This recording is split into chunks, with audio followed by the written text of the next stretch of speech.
It was kind of very, very interesting to get inside the mindset of serial killers. Highly theatrical, very funny, very black humor. You're dealing with surgery and anatomy and murder. And it's a true story.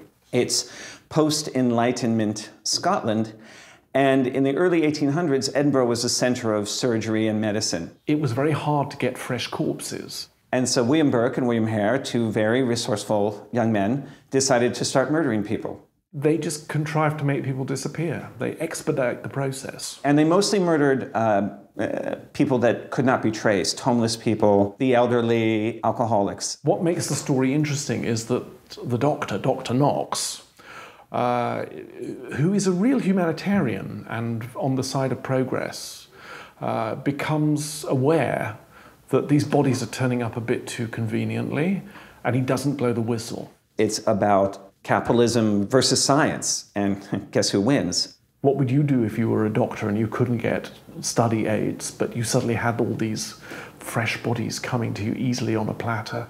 What excites me about the subject matter is that I think it's highly entertaining, really fun, but at the same time addresses a very serious issue. This is about somebody who really crosses the moral line and the debris that it leaves in the wake. We discovered that we wanted to tell the opera from the victims' perspectives. They introduce their stories and they mix with the so-called living characters.